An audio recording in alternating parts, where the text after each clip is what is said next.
Nobody saw her do it. That was the point. One small movement, one quiet signal sent across a crowded airport terminal, and within minutes one of the most powerful men in the country stood completely still, his face drained, his hands trembling, his lawyers already speed dialing. All because a 24-year-old black nurse, working a side job at an airport medical station, decided to trust what she knew. This is her story. Maya Clark had been a nurse for 11 months. Not even a full year, and already she knew exactly how the world saw her, or rather, how it didn't. She was young, she was black, she was quiet, in a way people mistook for uncertainty. In the hospital where she did her primary shifts, doctors would speak over her head during rounds. Senior nurses would re-explain things she already understood. Patients, more often than she liked to admit, would ask if she could send in the real nurse. She never made a scene. She just kept working. Maya had grown up in Baltimore, raised by a single mother named Denise, who cleaned office buildings during the day and studied medical billing at night. Denise had worked for 15 years alongside a pharmaceutical company's patient advocacy program, helping low-income families navigate drug coverage claims. She was careful, thorough, honest to a fault. And when Denise discovered something she wasn't supposed to discover, a pattern in the claim denials, a quiet, deliberate policy that was costing sick people their medication, she reported it.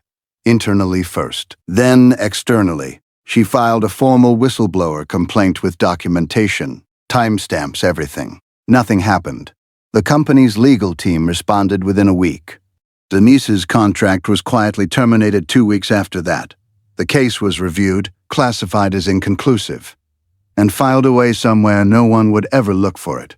Maya was 16 when that happened. She watched her mother sit at the kitchen table for 3 nights in a row, not crying, just staring. Denise Clark was not a woman who broke easily, but she bent that week. She bent in a way Maya never forgot. That was the moment Maya decided to become a nurse. Not out of pure altruism, though she did care, deeply, but because she understood something at 16 that most people never learn. Knowledge is the only power that can't be easily taken from you.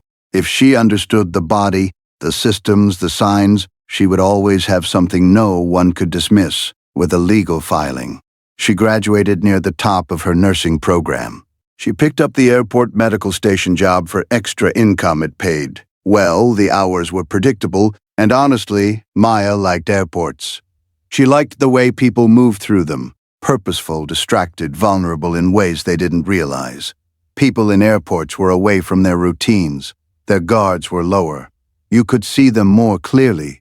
That skill, seeing people clearly, was about to matter more than she knew.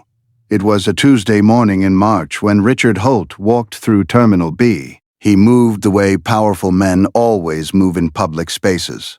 Like the crowd was a minor inconvenience. Like the air itself had agreed to part for him. He was 58, silver-haired, with the kind of tan that comes from ski resorts, not sunlight. He wore a charcoal suit that cost more than Maya's monthly rent, and he had 2 personal assistants flanking him, both typing furiously on their phones, and a security detail trailing just far enough behind to look casual. Richard Holt was the CEO of Iridian Pharmaceuticals, one of the top 15 largest pharmaceutical companies in the United States, publicly traded, politically connected. The kind of company whose name appeared on hospital wings and university research centers and Senate committee donor lists. Maya didn't know was him right away. She didn't follow business news closely. She was sitting behind the glass partition of the airport medical station updating patient intake forms from an earlier call. When she glanced up and saw the group moving through the terminal, she noticed him the way she noticed everyone, automatically, clinically, the way her training had taught her to scan a room, and something snagged. It wasn't dramatic. It wasn't the way they do it in movies, where the music shifts and the camera slows down. It was just a flicker. Something in the way he was holding his left arm, slightly lower than the right, not limp, not injured, just held with a kind of unconscious care, and his jaw, the way he was chewing air, slightly, rhythmically, and the color of his face beneath the expensive tan was just a half shade too gray. Maya set down her pen. She had seen that combination before. Not once, dozens of times. In the ER rotation during her training. In the cardiac ward during her second placement, she had learned to recognize the signs of a cardiovascular event that hadn't fully announced itself yet. The body trying to warn its owner before the collapse. Most people missed it. Most people weren't looking. Maya was always looking. Here is the problem she faced in that moment. She couldn't leave the medical station unattended. Protocol. She couldn't run through a crowded terminal shouting at a man who hadn't asked for her help and who, by all appearances, was perfectly fine to everyone around him. She had no way to physically reach him in time to make a quiet assessment. And if she was wrong, if she caused a scene around one of the most publicly recognizable executives in the pharmaceutical industry based on hunch, her career wouldn't just stall. It would end. She had 11 months of professional history. He had 40-floor buildings with his company's logo on them. So she didn't shout. She didn't run. She did what she had been trained to do in exactly this kind of situation. Airport medical stations have a coded alert system, not widely known to the public, but trained into every medical staff member during onboarding.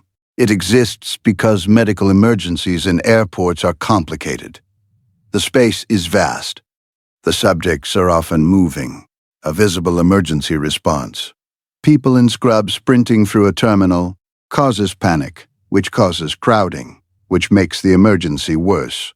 So there are signals, quiet ones. A specific sequence entered into the station's internal system flagged by location and description, routed to airport emergency medical coordinators, who could mobilize a response without the full public alarm. Maya entered the sequence. She flagged his location, the corridor between the B12 and B14 gates. She entered a physical description. She noted the suspected presentation. And then she did one more thing, something outside the protocol, something entirely her own. She stepped to the edge of the medical station's window, and she made eye contact with a TSA officer she recognized from her regular shifts. A woman named Carol, who had worked the terminal for 9 years and knew every signal, formal and informal, that moved through that space. Maya didn't say a word. She just looked at Carol, then looked toward the group moving down the corridor, then looked back. Carol gave the smallest nod in the world, and then Carol began walking in that direction. Calm as a Tuesday morning, her radio already in her hand.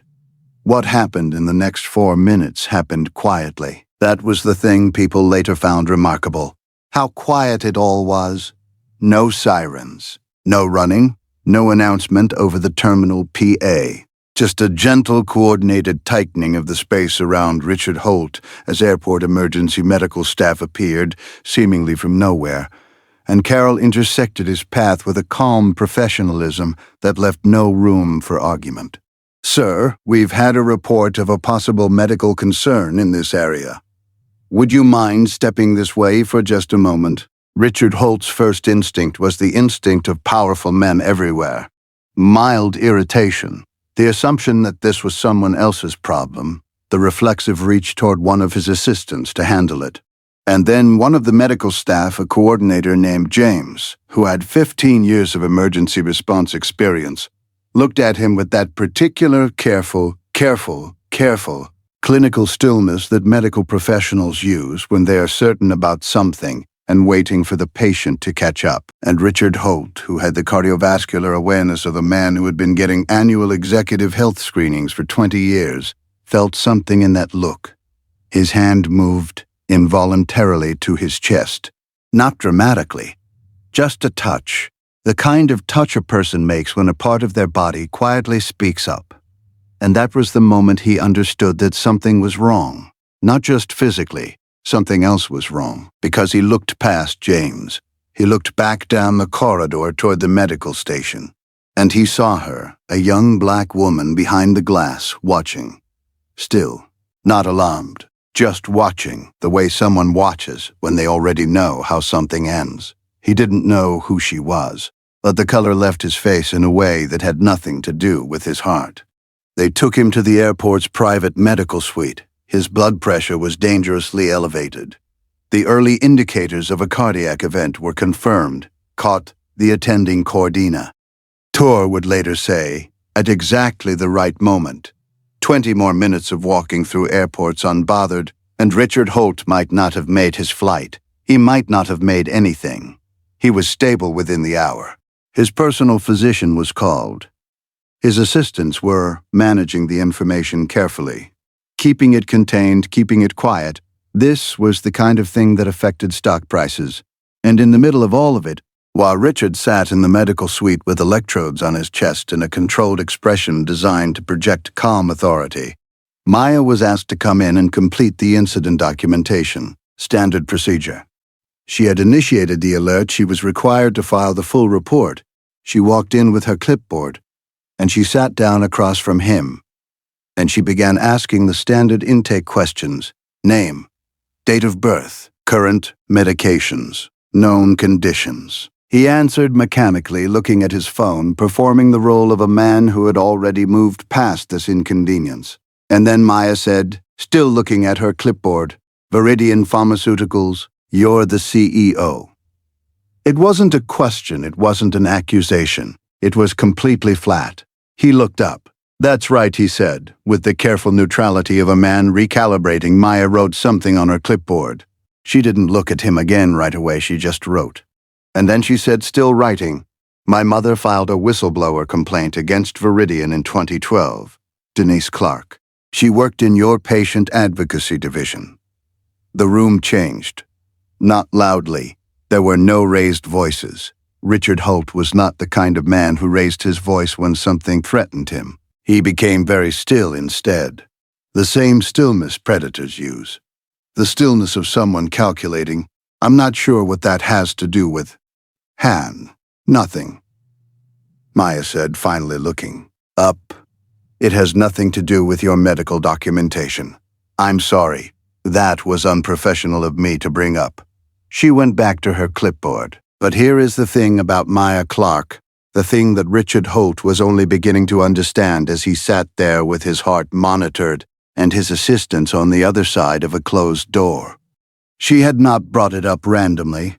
She had been carrying the file number of her mother's complaint for 8 years. FR2012-04471. She had found it in her mother's papers the year Denise got sick. Not from the stress, though the stress hadn't helped, but from a blood condition that went undiagnosed for too long because they had lost their insurance when Denise lost her job. Maya had memorized it the way she memorized everything that mattered. Precisely. Permanently. And 6 months ago, during a completely unrelated conversation with a nursing colleague whose partner worked in federal healthcare compliance, Maya had learned something. FR2012-04471 had never actually been filed as inconclusive, but inconclusive was not closed. Inconclusive meant it was still technically active in the federal system, which meant it could still be referenced, still be reopened, still be attached to new information. If someone with standing submitted a formal request, Maya had standing. She was Denise Clark's daughter. Denise had died 14 months ago. Maya was her next of kin. She had already submitted the request 3 months before this Tuesday morning in March, through a patient advocacy attorney she had found through a legal aid network. She hadn't told anyone. She had just quietly, carefully done the thing that needed to be done. That part was not a plan. That part was just life arranging itself in unexpected ways. But she had recognized him, and now he was documented on record as having received emergency medical intervention initiated by Maya Clark. Her name was on the paperwork. Her assessment was on the paperwork. And Richard Holt, for the first time perhaps in a long time, was in a room where someone else controlled the documentation. He was beginning to understand what that meant. His lawyers arrived before he was discharged. That was the tell. That was how Maya knew. He wasn't just rattled medically, because no one calls their lawyers over a high blood pressure scare at an airport unless something else is making them nervous. She had already left the medical suite by then. She was back at her station, finishing her shift, doing her job with the same quiet steadiness she brought to everything. One of his assistants came to the station window, polished, careful, trained in the art of corporate softness. Mr. Holt wanted me to pass along his personal thanks, the assistant said. He was very moved by the quick response. He'd like to send something, a letter of recognition perhaps, to your supervisor. That's not necessary, Maya said. Insists. Tell him I was just doing my job. She smiled.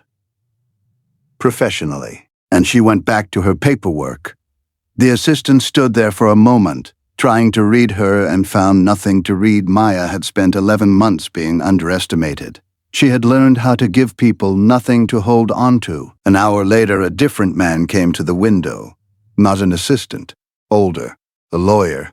Clearly. Something in the way he stood, like he was always measuring exits. He identified himself as representing Viridian Pharmaceuticals and asked, quietly and carefully, if Maya had any concerns she wanted to discuss directly before things became complicated. Maya looked at him for a long moment. I don't have any concerns, she said. I submitted a federal records request 3 months ago, through proper legal channels. That process is already underway. I didn't initiate it this morning, and what happened this morning doesn't change it. You're welcome to speak with my attorney. She slid a card across the counter, the legal aid attorney's card, which she had been carrying in her badge holder for weeks. The lawyer picked it up, looked at it. His face gave nothing away, but his eyes moved the way eyes moved when someone is recalculating a situation that just became more serious than expected. He thanked her and walked away. Richard Holt left the airport in a private car, his flight rebooked, his team working the phones. Somewhere in the Federal Records System, FR 2012, 04471 was waiting, patient as a stone, with Maya's formal request attached to it. The case was reopened 4 months later. Maya wasn't in the room when it happened. She was in the hospital doing her actual job, drawing blood from a 70-year-old man named Mr. Patterson, who complained about everything and called her sweetheart and secretly left a 5-star review for her on the hospital's patient portal that made her laugh when she found it. The federal investigation into Viridian's claim denial patterns ran for 16 months. It was not a dramatic public trial. It did not break the company, but it resulted in a significant financial settlement, a policy restructuring, and, most importantly to Maya, a formal acknowledgement that Denise Clark's original complaint had been substantiated. Her mother had been right. She had been right all along. The legal aid attorney called Maya on a Wednesday evening to tell her. Maya was in her car in the hospital parking lot, still in her scrubs. She listened to the whole thing without saying much. When the attorney finished, Maya said, "Thank you," and meant it in a way that took up more space than 2 words usually do. She did not become famous. No one made a documentary. No major news outlet ran her story, because the story, stripped of context, sounded like paperwork. And maybe it was. Maybe justice sometimes looks like paperwork, filed carefully in the right place, at the right time. She got a letter of recognition from the airport for the medical intervention, not the other thing. She framed it and put it in her mother's kitchen, which was now her kitchen in the house she had moved back into after Denise died. Richard Holt remained CEO for another 8 months before retiring, which in corporate language usually means something, though exactly what is always hard to say from the outside. Maya got a raise at the hospital. She applied for a cardiac care specialization program and was accepted. She kept her airport shifts for another 6 months, then let them go. She didn't need the extra income anymore, and she had started to feel like that chapter was complete. She still thinks about her mother every day. That part doesn't change. Here is what people miss when they tell stories about justice. They look for the loud moment, the dramatic confrontation, the speech in the courtroom, the villain brought to his knees, the crowd applauding. They want the moment to be big enough to match the weight of what was wrong, but sometimes it's just a young woman behind a glass partition, watching a man walk through an airport, seeing what everyone else missed. doing quietly what she was trained to do, and carrying, in her badge holder, in her memory, in the part of herself that her mother built, exactly what was needed for exactly as long as it took. Richard Holt walked into that terminal thinking he was invisible to people like Maya Clark. He was wrong. He was always wrong about that. The overlooked see everything, and sometimes when everything lines up, when the moment arrives, when the signal is sent, they act on it. Not loudly, not dramatically, just precisely, just completely. That's the story of Maya Clark. A rookie nurse, a coded signal, and a man who turned pale the moment he realized that being powerful had never made him invisible. It had just made him comfortable being seen by the wrong people, until the right one looked up.